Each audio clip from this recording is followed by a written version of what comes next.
Hi everyone, I'm Hayley. I'm always in the craft room, and that is where I have been this week, relining a jacket for my husband. I know, I'm a saint. You're probably sick of hearing about this wedding that I'm going to, but you know what?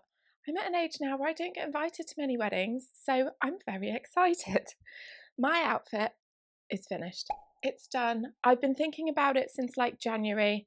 I was dyeing it months ago. We're all good. My husband, on the other hand, 2 days before the wedding, decided he wanted to wear this jacket. Great idea, you might say. It's a lovely jacket. But the last time he wore this jacket was also to a wedding, and he had a run in with a Jaeger bomb. If you don't know what that is, it's a shot. I don't actually know what's in it apart from Jägermeister and something else. Anyway, it's very brown, it's very sticky, and it ended up all down his lapel. Yeah. So he told me he wanted to wear this jacket to the wedding, and he was like, but I think it's probably ruined because of the stain. And I was like, why didn't we treat this stain years ago when it happened? Hindsight is 2020. We didn't. So we tried it this week, and I started with the most gentle version, and then we stepped it up.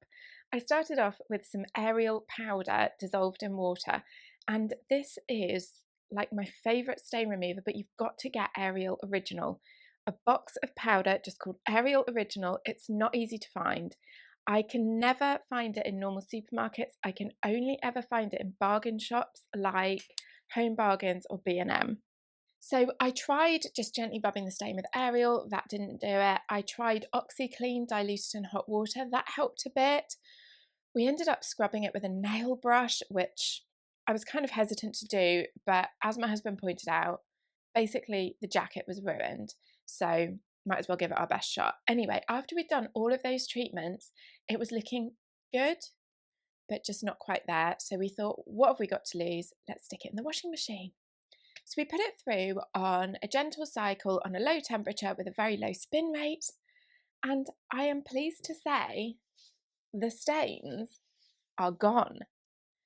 However, the washing machine completely shredded the lining. So let's take a look at how this jacket came out of the washing machine. So here is what we're looking at, and you can see the insides have just been wrecked. Not all of them though. So this centre back seam has shredded, and when you look, the seam allowance is gone. It's literally, you can see it was a centimetre or maybe 12 mil, and now it's nothing. So I think the options on the centre back seam are entirely replace these two panels, or maybe I could sew a ribbon over them, but I can't just hand sew these back together because there isn't any seam allowance and these will be too small. So you can see the insides were just wrecked, except for these cool tan panels. So if you look closely at the texture of this jacket, it is kind of interwoven white and tan, and then they've replicated the tan colour in all these lovely details, including the side panels of the lining. I think that looks so cool, and if and when I next make a lined jacket, I'm going to copy that and do some panels in a contrast colour because I love it, and I do love a fun lining. But I have found in the past when I've done, say, a polka dot lining or a floral lining, sometimes it feels a bit much if I want to wear the jacket open. You know, if you're wearing a pattern and then it's hard to mix another pattern. So I think this is such a lovely element. So to get this done, I watched a tutorial by Anastasia Sews. I will link it below because it's so helpful. She shows you how to completely reline a jacket, and the methodology is similar for all jackets. Obviously, I did have to change it up a little bit because I wanted to leave these panels in situ.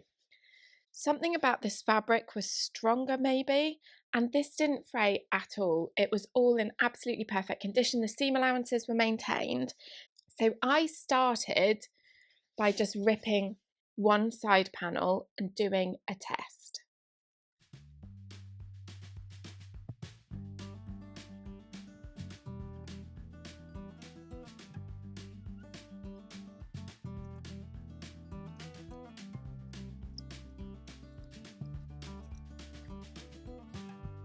Okay, I've got that piece out. Right, I'm going to go and make a pattern piece out of this.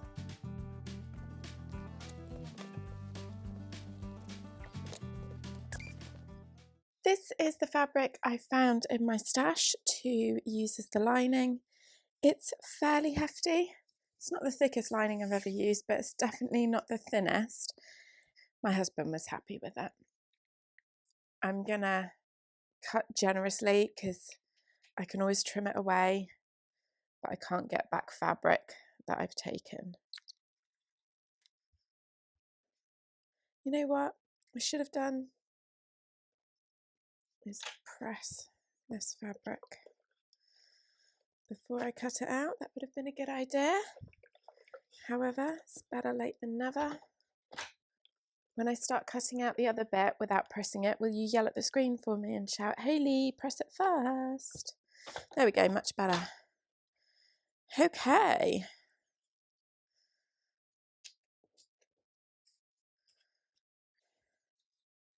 So this is the bit we're working on.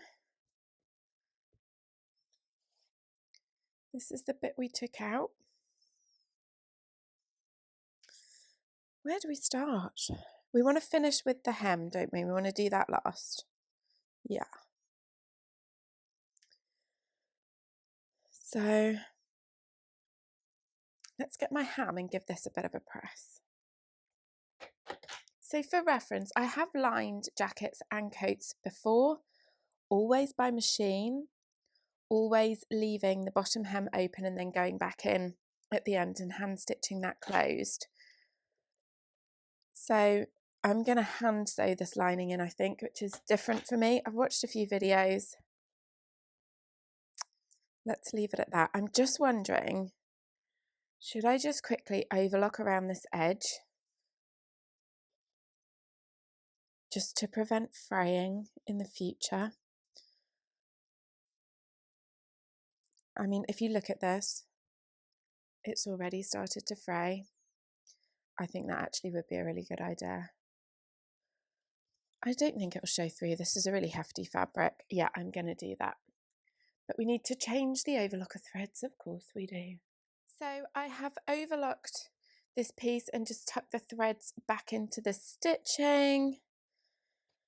And yeah, let's turn up the hem and press.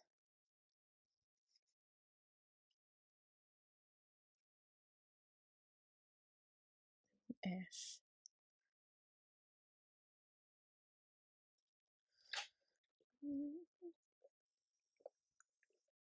So I guess let's just do the same.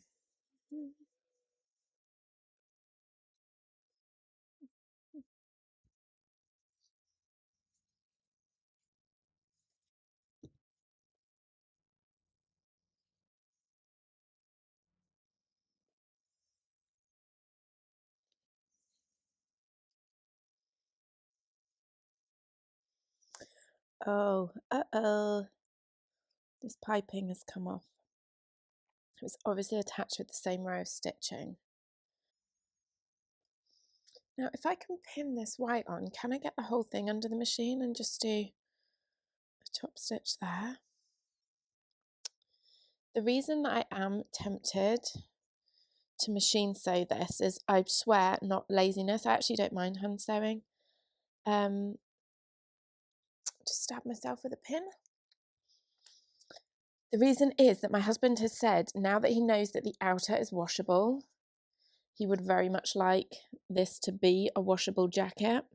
And I just feel like machine stitches will hold up better to that. Now I won't be able to get the machine all the way to this bottom corner, but what if I pull nice long thread tails and then I can use them to hand sew the hem.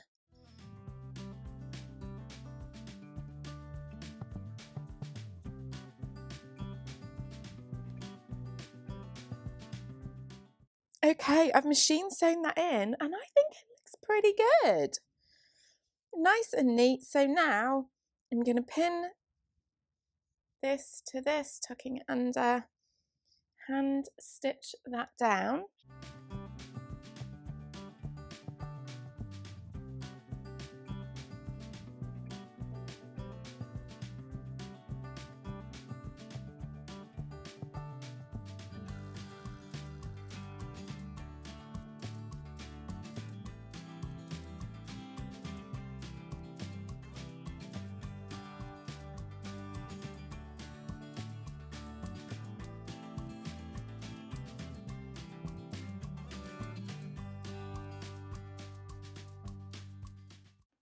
So here's where we're up to. I've now got both of these sewn. I machine stitched around these curved edges. I hand sewed everything else, and I remembered to keep the pocket linings free.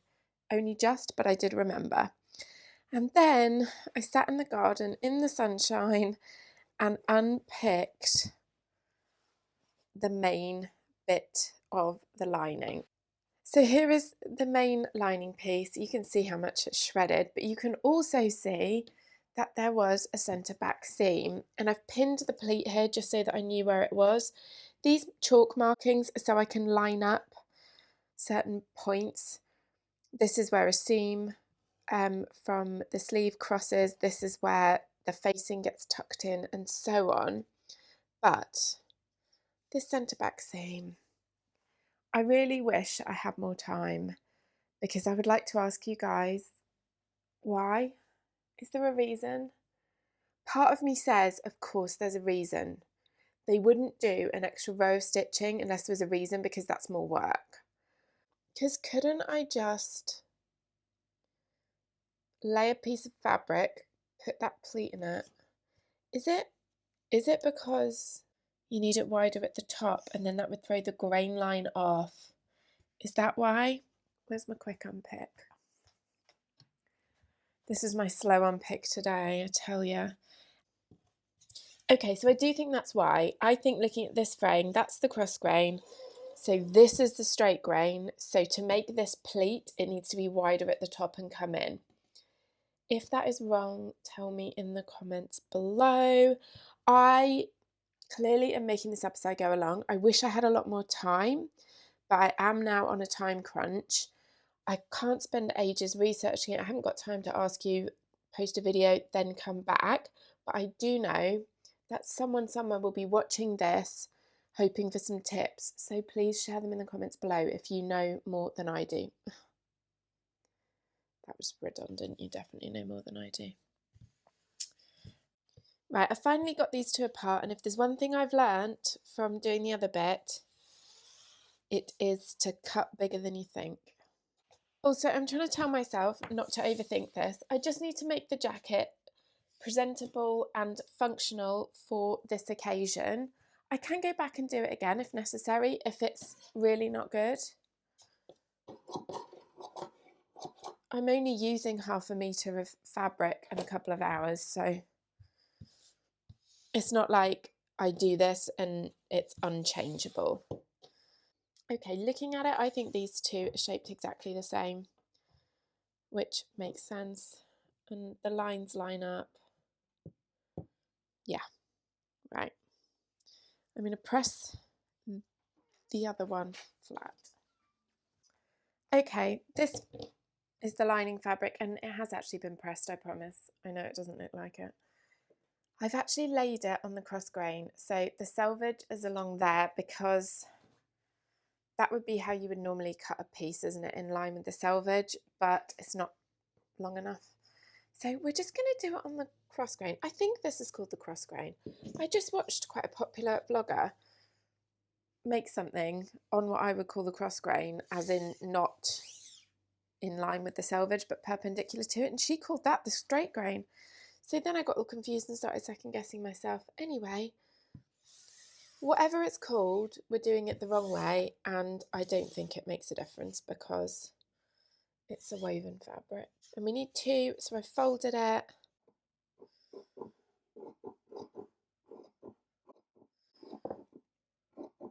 So I need that for my markings. Should I transfer those now? Yes, should have done that before I moved it. Silly, I always forget to transfer my markings. Right, so centre back seam, we could do that first and then hand sew all the way around, or we could try and turn it inside out, machine sew, and then close it through the centre back. Whatever we do, we want these overlocked, so maybe I should just do that first. So I've got that all overlocked, and then I did decide to sew the centre back seam together. I'm pressing that now, and I'm going to press it open and then just sew the whole thing in by hand.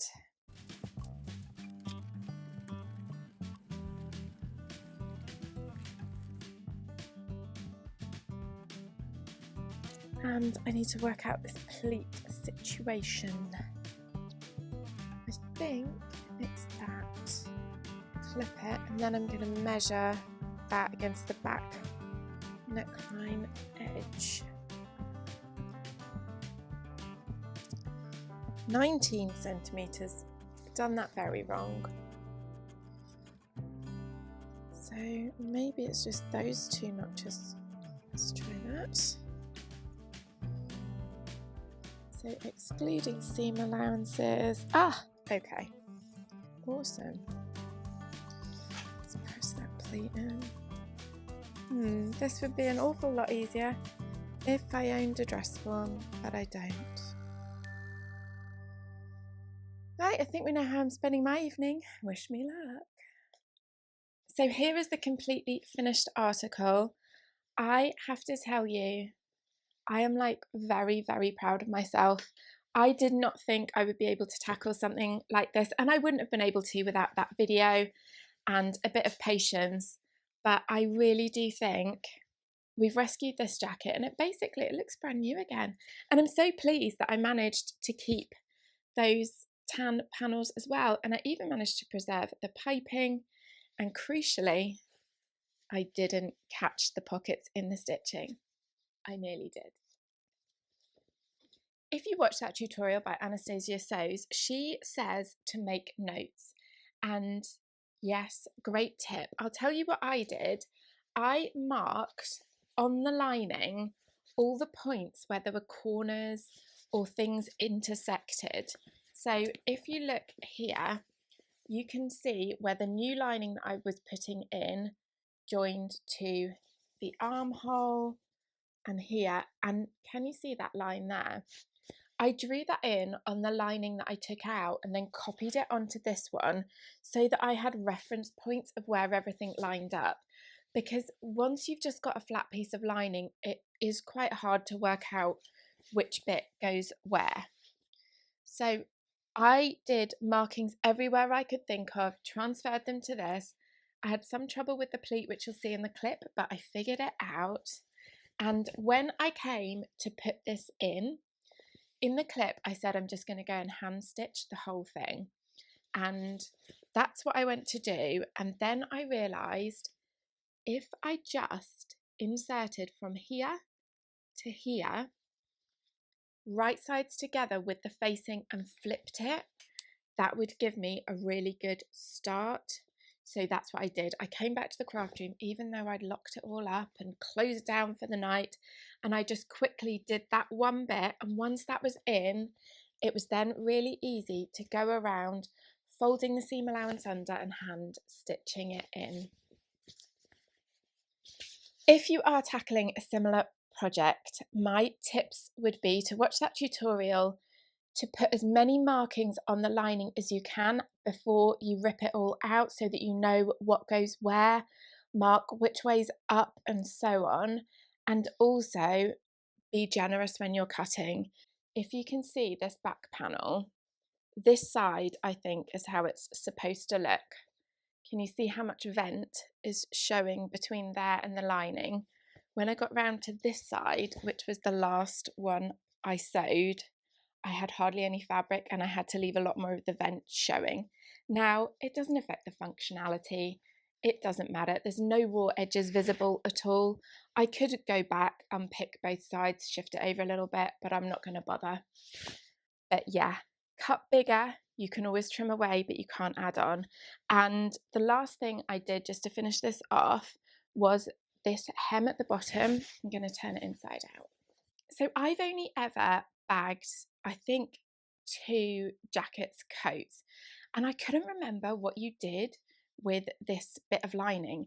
I did think I wanted it to hang free because I don't want it to tug on the outer at all and make any weird ripples on the back. So I was pretty sure I wanted it to hang free.